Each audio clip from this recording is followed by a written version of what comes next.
Hi, my name is Aman Sharma. I'm doing Oracle database for close to about 10 years now. I specialize in Oracle database. This session is going to be about Oracle database 12c, introduction to the multi-tenancy architecture, and we will see how we can use Rman with this multi-tenancy architecture, plus some exciting new features of Rman 12c. Hope you enjoy the program, and let's get started.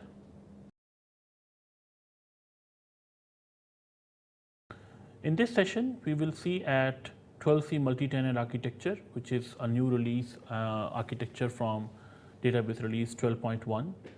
We will also see how the Rman is enhanced in 12.1 along with the support for multi-tenant architecture, how we can use it in taking the backups and performing recoveries for containers and pluggable databases.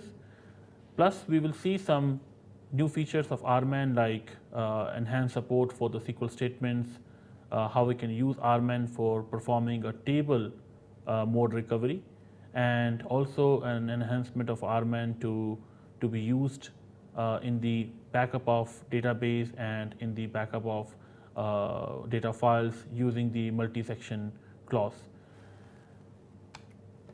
The 12c release has brought the feature of multi-tenancy.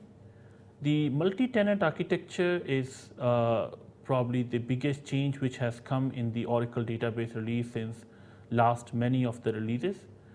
The multi-tenant architecture of 12c makes this database as the first database which is probably available for consolidation and for the cloud infrastructure.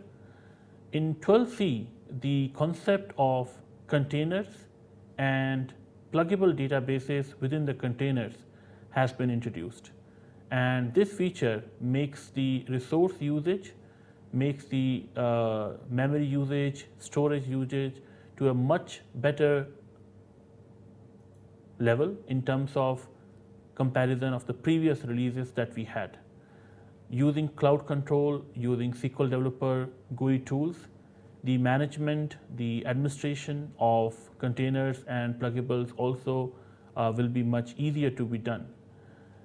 In addition to give the consolidation support, the multi-tenancy architecture is also going to allow DBAs finally to manage multiple databases within one database, and that is going to help in terms of making the administration jobs of multiple databases in their companies more simplified. Doing the creation of the pluggables within the container is going to allow an easier way of upgrading. You can upgrade multiple containers and then within the containers all the pluggables in one go, and also it is going to save time for patching and cloning of the containers and pluggables underneath. This is a sort of a very simplified architecture of the multi-tenant database. Just like the normal database instance, we also have in a multi-tenant architecture a container database instance. The container database instance is going to be one instance that is going to be used for the entire pluggables plus the container database. Besides the instance, we will have a container database completely available. The container database is going to act as a repository, or you can say as a container, the best word is container only, for containing multiple tenants within into it. The tenants are going to be partly available by default and can be created by the DBA depending upon the requirement too. We can see over here that there are two containers which are going to be available by default. So whenever you make a container database in the 12.1 release, you are going to be getting a container with the name called root and a container with the name called seed. The actual name is going to be CDB $root and PDB $seed with the IDs of 1 and 2. you probably notice there is a con ID that we are actually seeing in the entire set of these databases. This is a new identification that we have got in 12.1, which will actually help us in finding out which container currently we are working with. If you're in the container database, we are going to be having the container ID going to be 0. For root and seed, the IDs are fixed for 1 and 2. For any user defined or DBA created pluggable databases, the IDs will start from more than 2, that means 3 onwards. So we can see 3 and we can see 4 and we can see 5 for sales, HR and finance. This architecture is basically going to be helping you out in getting all the databases of your company right now and plug them into a container database which you will be creating in 12.1. The previous version of databases, they can be upgraded and they can be seeded into the container, or we can even move them into the container database using traditional techniques like data pump or so. Container database is going to contain multiple tenants, and we just mentioned that we will be having a root and a seed container by default available. A CDB may contain a user defined PDB. There are 252 PDBs by default available that can be created. It's going to be 252 plus the seed, which means it's going to be 253, but user defined can be 252. If you try to go more than 252 PDBs, you're going to get this error that the limit is exceeded.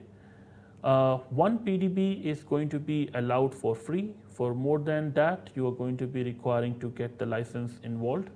For standard editions, only one pluggable is going to be allowed. You will be getting one instance for the whole container database, and you can see the containers available, the current containers available from a new view, which is going to be showing you the containers and pluggables, which is called $v containers in 12.1. It's a newly introduced view. The CDB instance is going to be, as I mentioned, one instance for the entire set of pluggables in the database. It's still accessible by sysuser only, and one particular container database instance is going to maintain the information about all the pluggables also inside. I've tried to show over here that we've got SGA of PDB1 and SGA PDB2 just for the reference purpose. The information is maintained by Oracle internally. The processes are going to be started also of one container database, which is going to work for the underlying pluggables also. There is no PDB specific parameter file or SP file available, but Oracle maintains the parameter changes and allows the parameter changes in a pluggable database level as well. Pluggable database level parameter changes are stored internally in a system table, and any parameter which is changed at a particular PDB does not impact if it is available in the container database also. So that is a parameter change done at a PDB level does not go up to their CDB database level. Now, the root containers that we have is going to be containing the normal database files and structures which you already are probably aware about. The $root or the container ID 1 is going to contain the system metadata for your database. The system metadata will be the database metadata which Oracle database uses for its own functionality and also maintains to keep the information for the underlying objects or structures within it. So there are some examples which are mentioned here. It's obviously not a complete list: obj dollar, tab dollar, user dollar, and also within a particular root database you will have the PDB $seed with a container ID equal to 2. Since we have to maintain this metadata within the container, it is going to be maintained using the files. So you can see that in the container database we have the entire set of read log files, archives if you got archive log created, control file, and the data files available. You have the system, sysocs, the standard dictionary files, the undo table space for maintaining the undo, the flashback logs, backup or temporary, but you don't see a user's table space over here. And obviously you can create it, but it is not recommended that you create within a container database or within the root container any table space which is going to be keeping the user based objects. So the root container, the name is going to be $root. It contains the system level metadata. It should not contain any user specific data. So if you got your employees table, your departments table, the Scott schema, such kind of, for example, I'm saying if such kind of user defined or user based objects and schemas, they shouldn't be a part of root container. Obviously, there is no restriction. If you are going to try to create a user in a table in a system table space which is going to hold up the user level information, Oracle definitely will let you do that, but sys schema and other such kind of internal schemas and other such kind of table spaces like system, sysocs, they are very specific, and obviously any user data should not be a part within them. There is going to be a resource manager available to maintain the resource allocations or to allow the DBAs to have a control on the resource allocations by the resource manager applicable on the container and pluggables. There's a term that you can use to maintain the containers, and that probably can be called as a container database administrator or CDBA. And there is a complete support for the backup available and recovery available of container database or root container within the database by Rman. The seed container is actually works as a template. The idea of seed container is it contains the bare minimum files which one can use to create pluggables or user defined or user required pluggables within one particular database. So the idea is if I want to create tomorrow a database called sales, which is going to keep my sales data, I can create it using the seed template. I can clone the seed template, and from there I can create my sales database very simply. Users or DBAs are not supposed to create any or modify any objects within the seed database.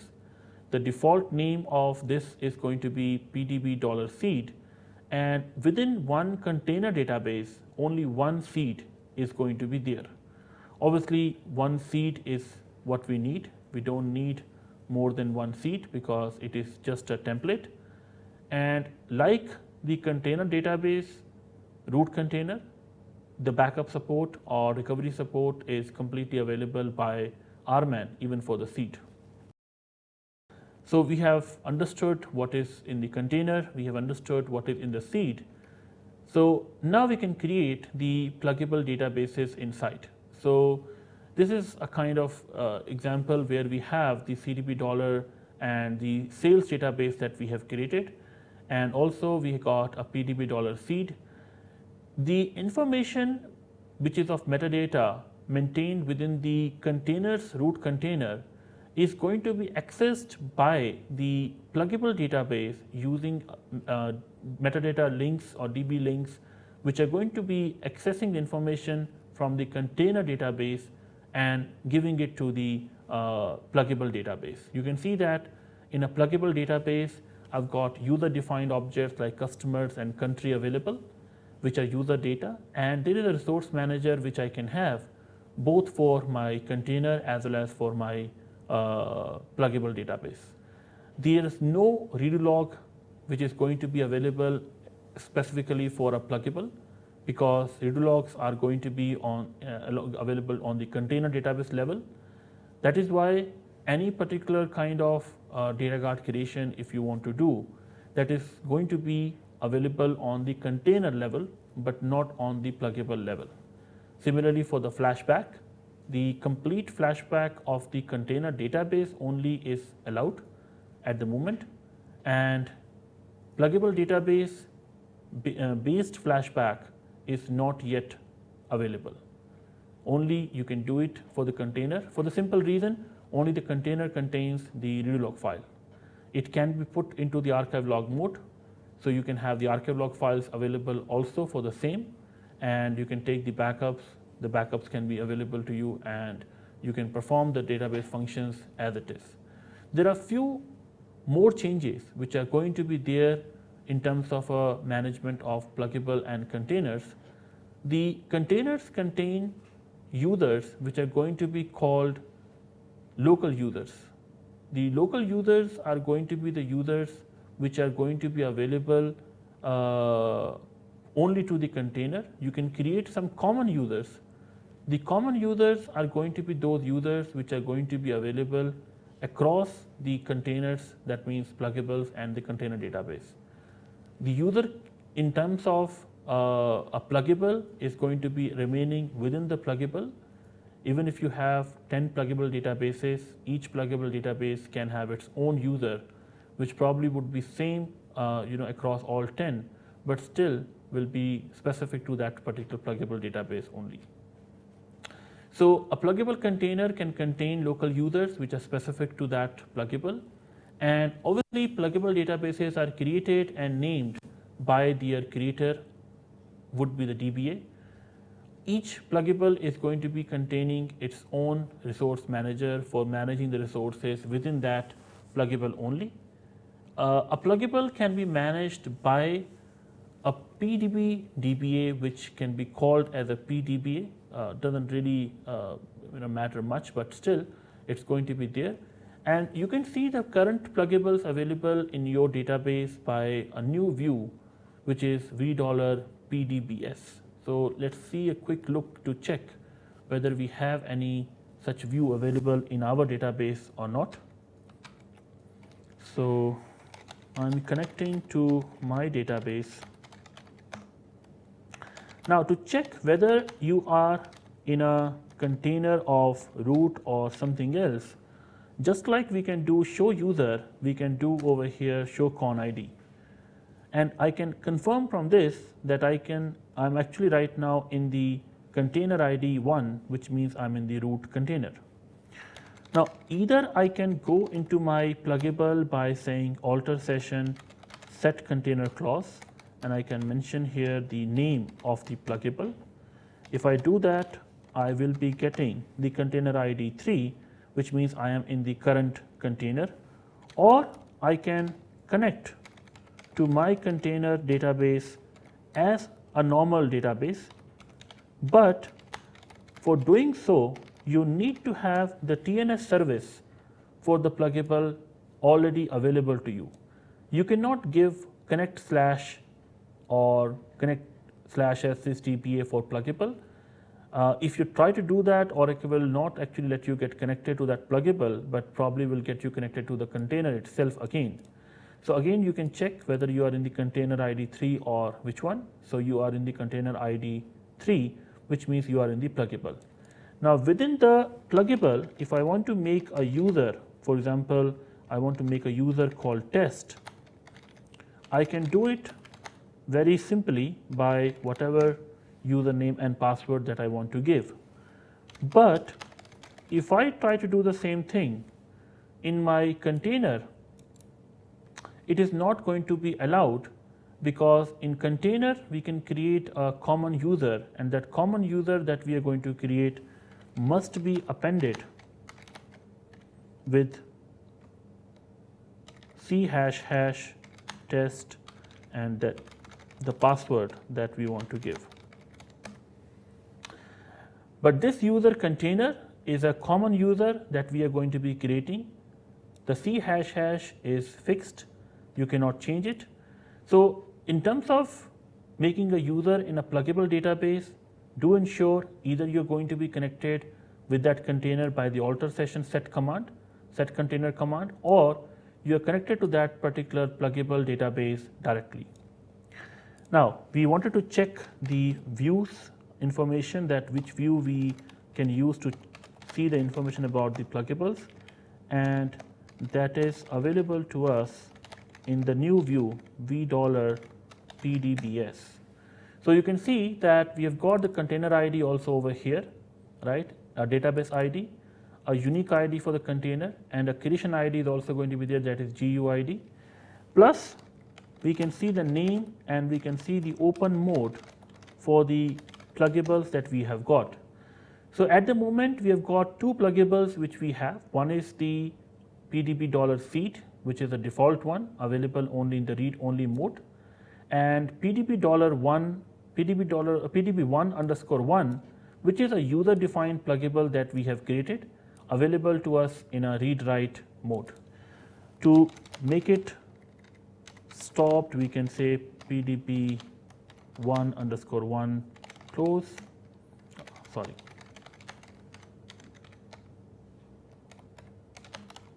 So alter pluggable database PDB $1_1 close. So it is altered, and if I want to open it, I can do the same thing by saying as open. Or if I've got multiple pluggable databases, I can say all close and I can say all open. Right, and I can see the status again from $PDBS, and we can also check the same status by another view, which is DB_PDBS. So this is a set of example which is actually comprising more than one user-defined pluggables.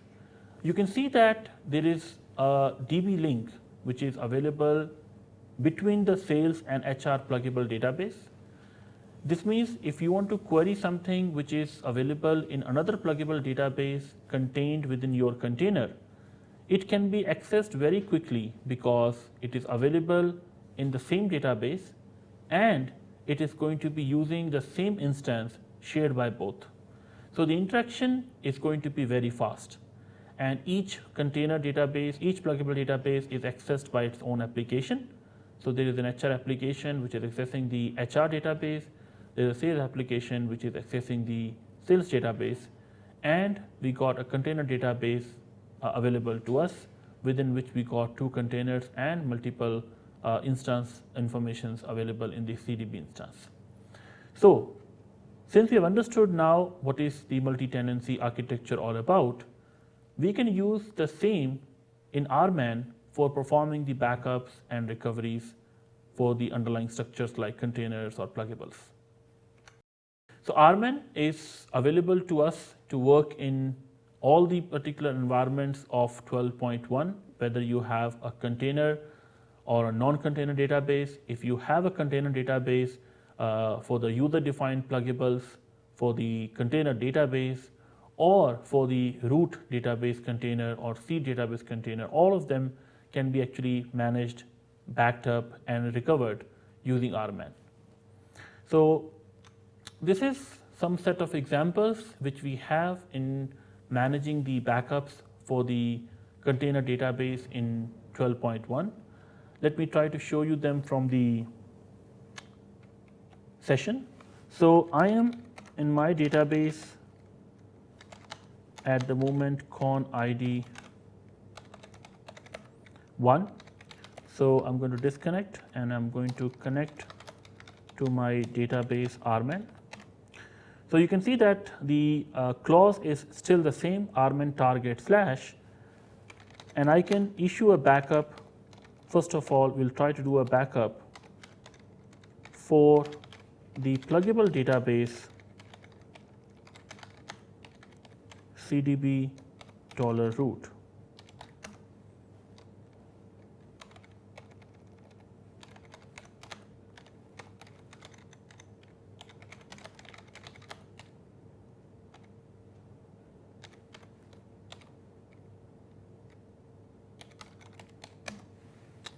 So you can see there is a new syntax which we have got. Okay, that's a typo.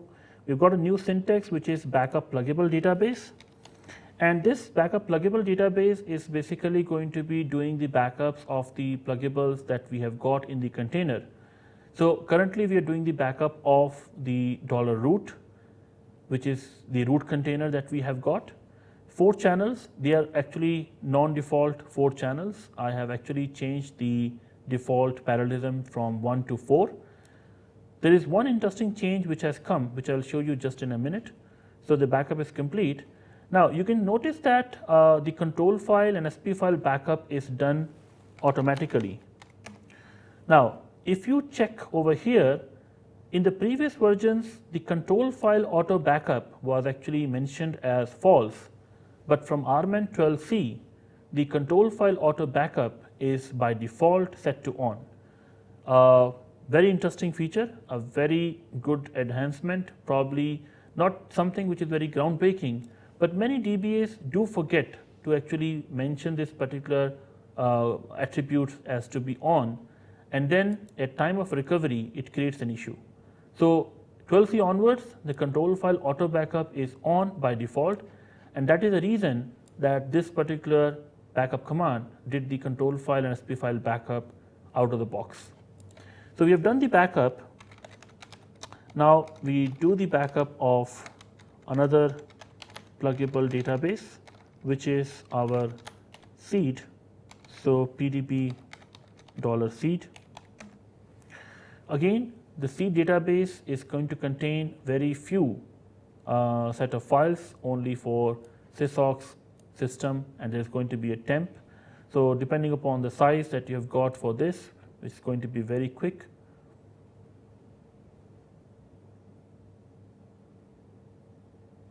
So the backup is going on and it's finished. Took very less time. So the backup is done. Now if you want to do a backup of an actual pluggable which contains your database, so we have got a database pluggable, sorry for that. So backup pluggable database pdb1_1, which is actually a database, pluggable database, which I've got in my current container. And this is an actual database which I have got. So you can see that it has got a sysocs, a system example, because it has got the example schemas, sample schema user, plus it may have other table spaces if you're going to be creating them. And we are taking a full backup of it, except for the small change in the syntax.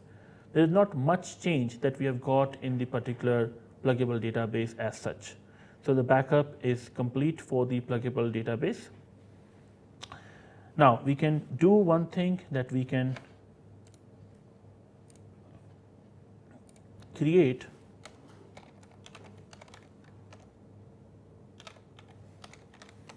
another user for it.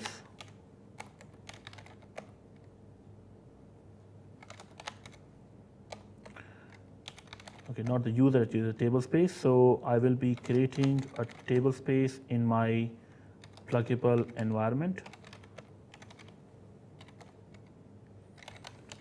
So SQL plus SHDBA, and setting the container, alter session set container equal to pdb1_1. Let's check the location of the files. So this is the location of the files that I've got. So I'm going to be using the same location to create a table space which is going to be specific for this particular pluggable. So data file, and the name of it pdb11tbs.dbf, some size, let's suppose 10 MB. So I've got a new table space available with me which is specific to the pluggable. Now for the same table space I can do a backup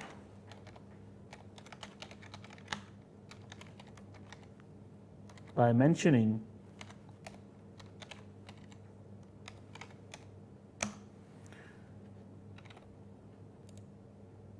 okay, the table space name is underscore, I missed the underscore.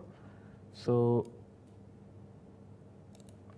underscore TBS, Now, you can notice that I am connected to my particular container database, but sitting within the container database itself, I can do the backup of my pluggable database tablespace with the mentioning of the pluggable database name along with it. So this is a backup that you can do, partial backup that you can do for the pluggables tablespaces individually. In the same way, you can also do it for the data file.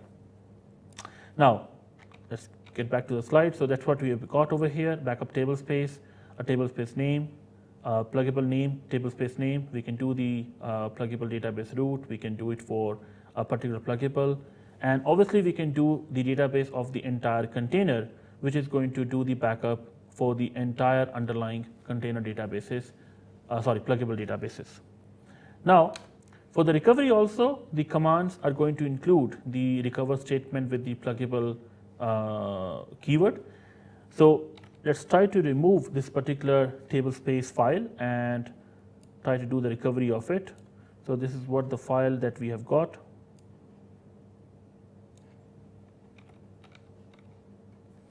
So select name from data file. So rf just is very crude way to remove a file, but for the demo purpose should be fine. So the file is removed, and now we try to do a restart of our database just to check. So it says it's not able to identify it.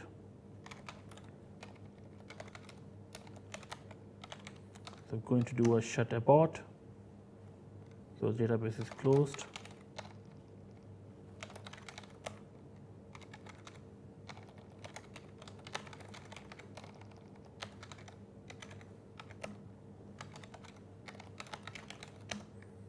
So now I'm going to close the entire container. It is closed. Startup. So with the startup, I will be coming into the container database and will be trying to start up the entire container.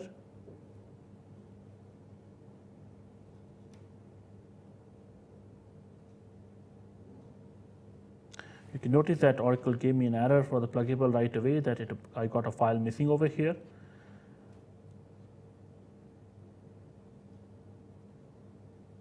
So the container database opened and surprisingly didn't give any error for the file, which is actually correct because the file is lost for the pluggable database, not for the container. So let's try to open the pluggable, and we can notice that Oracle is telling us the file number 12 is actually missing. It is not there. Well, we took the backup. So let's try to connect to the target and restore the table space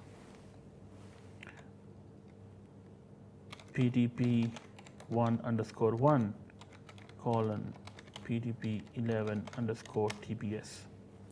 So we have taken the backup just now. We will try to restore. You can notice that the restore command is essentially the same command, but new syntax is introduced to mention the PDB name if you are connecting from the container. If I would be connecting from the pluggable directly, I just could do restore tablespace and the tablespace name. Now PDB1_1 colon PDB11_TBS. So the recovery is done, and try to open the pluggable database now.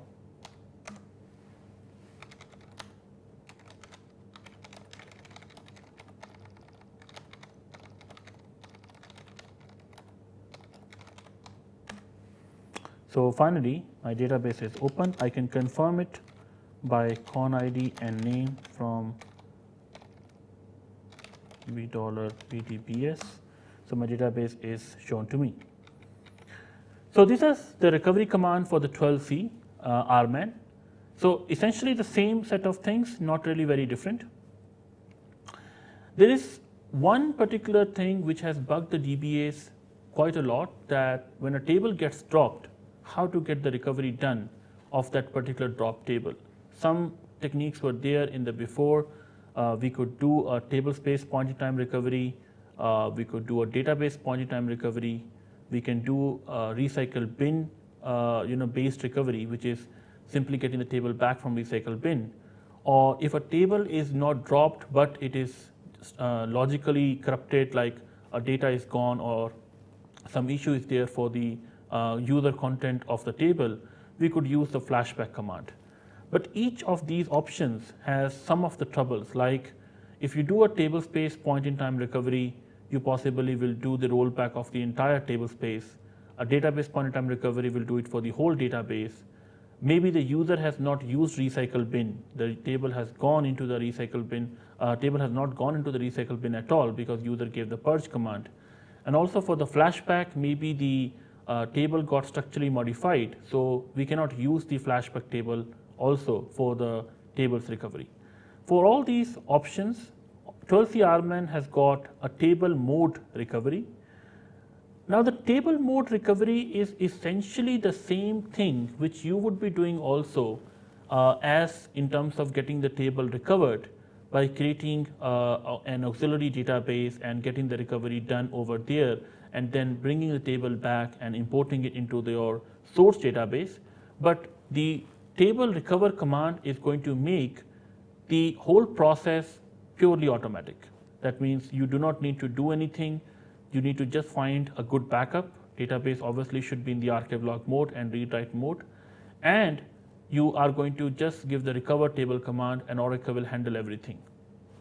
Obviously, because this is going to be required that it should not impact the database availability, this command can be performed with the database remaining online and all the other objects completely functional and available to the users. A flow for this particular recovery command is what we have mentioned here. Now this particular flow is going to be having the description of what options that you can use.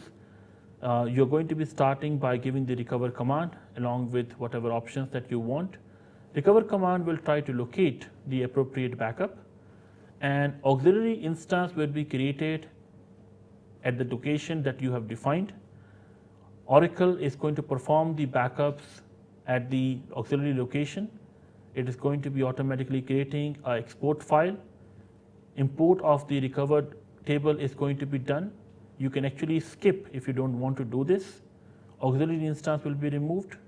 Rman can rename a table also if you want.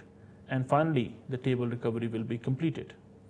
Which means if you look at the steps over here, it really doesn't do anything extra than what you already won't be doing in order to get the recovery done. But the whole process is more automatic and it doesn't really involve the DBA much except for giving the proper backup and making sure the timing or SCN that he's using is correct. So these are some of the examples that we have. We got a table test RC schema stable test tab, which is of a pluggable database. So you can use until time, you can use until SCN. The location for the auxiliary instance is mentioned as /temp. You can mention a dump file clause, which is going to be used by the command to import the table into the source database. If you don't want, Oracle can skip that too. You can then import the table by yourself. Still, the same restrictions which are going to be there for other database objects, making sys schema more special. Any tables or partitions which belongs to sys schema, they cannot be recovered. Any objects which are going to be in system sysocs cannot be recovered. If you're going to be having a table or partitions on standby, they cannot be recovered. And if you're going to be creating a table with not null constraint, that cannot be recovered with the remap clause, which we can use to remap a table with a different schema, or table space. So if you do not get into the habit of creating a table into the system or sysocs or owned by sys schema, the table recovery clause of Rman 12c can actually help you in getting the recovery done from a drop table very simply. The other enhancement, which is a very, very good enhancement from 12c, is that previously, when you had to use any time a SQL clause or statement in your database Rman, you had to prefix it with SQL dash or SQL clause with the inverted quotes. Now, from 12c onwards, no such kind of thing is required. You can directly run the commands without giving any SQL prefix. Let's try it. So I'm in the SQL and this is my database Rman. So I can try to say hr score.emp. So it says the table is not existing. Let's check something else. So maybe dba underscore table spaces. We can also try to give some other query user underscore tables.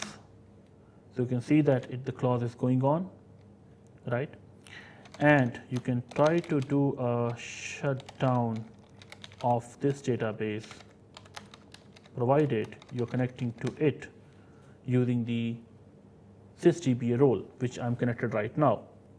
So shutdown I'm doing for this database. You can see the shutdown is done and I'm not leaving Rman prompt at all. Shutdown is done, so I can do a startup also from the same.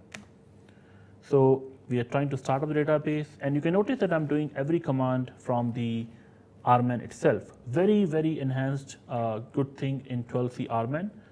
Makes the job of a DBA absolutely very easy. So database is finally up. We can check the status, select name or select status from $v instance. So it is open. So from 12c onwards, there is a new role that we have got in the database, which is exclusive for the sys, for the backups only, backup and recovery only. By default, normally every DBA will connect using a sysdba role when they are going to be using Rman. So if I try to show over here, so normally the practice is that you would be using Rman target slash, which connects to you as the user sys with the sysdba role. From 12c onwards, you can change the habit and connect using the sys backup role, which is going to be exclusive only for the backup. Now, we are connecting through this particular sys backup role. Let's try to do the backup of some table space. So maybe we say pdb1 underscore 1 users. So we can see that the backup is going on, right? Similarly, we can do the recovery if we want. But this role is still going to be having some restrictions. You can see that it is going to be good for the DBA. You can make separation of duties. Now you don't need to give someone your sysdba password just because they have to do some backup job. You can create a separate user and grant them the sys backup role, which they can use for day-to-day activity of the backups. But this particular role does not contain the select any table privilege, which is actually going to be required because using this role you should not be able to see any such kind of data which is not you're authorized to see. So we have got already the data, the backup done. Let us try to select some table from a normal user. So score.emp maybe. So we get the table message, the name is incorrect. So select star from score.emp. It says does not exist, but let's try to check it from the SQL Plus. Do we have this table actually available or not? So score.emp, it is not there. Let me create a table from the pluggable database. So sys Oracle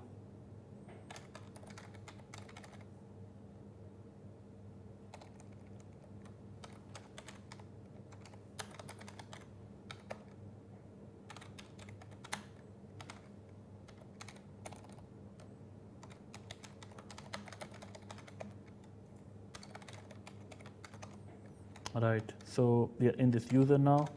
So let's create a user here for a name, for example, test user identified by test. Okay.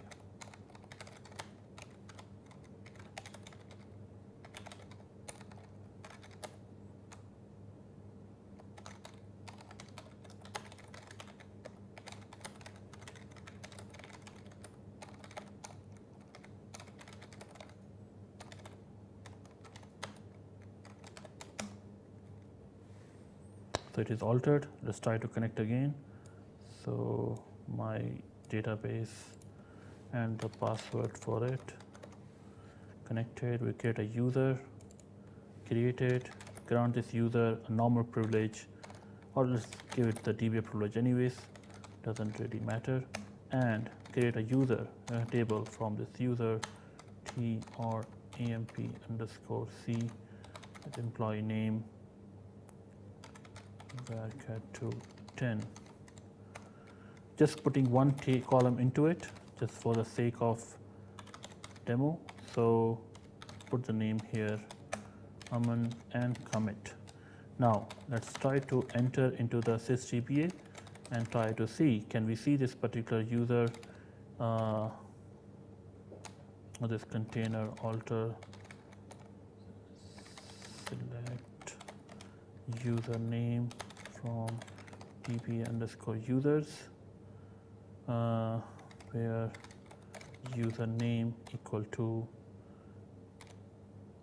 test underscore users, right? So it's not there. Let's go to the counterpart for this cdb underscore users.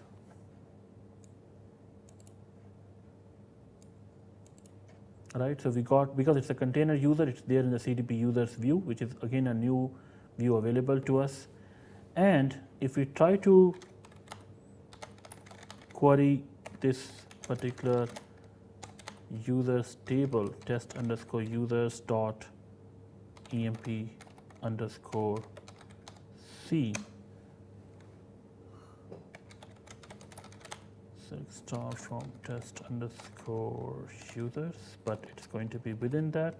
So pdb1:1 test underscore users emp underscore c. Seems like I'm doing something wrong here. Okay, never mind. So anyways, this user is not going to be available for the selectivity. So this sysbackup role is not going to be showing you any data which is not available to be seen in general for the particular user containing the sysbackup role. So best practice obviously is you should be having a non-default schema which you should be creating and giving the sysbackup role. Previous versions we had the multi-section clause available, but it was only available for the full backups and it was only using the backup set option. Now the 12c allows the same option to be there, but it can be used even for the image copy backups and even for the full and incremental backups used in the Rman. But it is only for data files, and benefits is going to be same using section size clause. Small file, big file can be broken down into small chunks and can be backed up parallelly by multiple channels. So this concludes the Rman 12c new features session. The Rman has got many features. There are huge number of features. We possibly can't put all of them over here. Similarly, we got 12.1, which has got huge number of features. Definitely 12c is a very different database, and Rman along with it has got quite mature and more robust. So if you're not using Rman right now, you probably should start using, because at least you can use Rman now for recovering the tables instead of using export import or table space pointer term recovery for the same. Thanks a lot. Hope you enjoyed the session.